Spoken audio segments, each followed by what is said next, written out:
Hey everyone, I'm here today to dive deep into a financial saga that's unfolding in Zimbabwe, a story of currency chaos and economic trials. Just last month, Zimbabwe introduced a new currency, the ZiG, short for Zimbabwe Gold. This new currency is intended to replace the older, depreciated Zimbabwe dollar and comes with a promise. It's backed by the country's gold reserves. Sounds promising, right? But let's take a closer look. First off, the introduction of ZiG is not just about new money. It's about restoring faith. For years, Zimbabweans have preferred the US dollar due to its stability, turning their backs on local currencies that have continuously plummeted in value. The government, under President Emmerson Mnangagwa, has been desperate to change this, implementing severe measures including arresting dozens of black market currency dealers. Now, despite these drastic steps, real challenges remain. The ZiG was introduced with hopes of stabilizing an economy that has been lurching from one crisis to another for over 2 decades. Yet economists and the public alike are skeptical.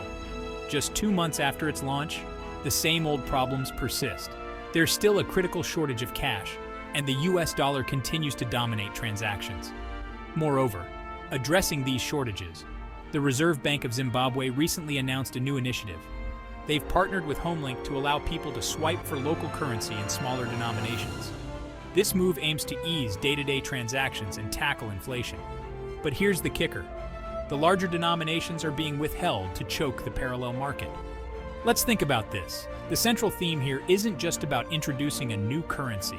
It's about handling it with discipline and responsibility, something that critics argue has been lacking. The question remains, can the ZiG truly save Zimbabwe's economy? Or is it just another chapter in an ongoing saga of economic instability? As we wrap up, remember, economic transformations are complex and often painful.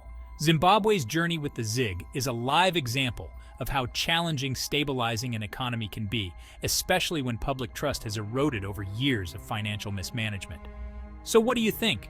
Will the ZiG manage to turn things around, or is it destined to be another failed experiment? Drop your thoughts in the comments below.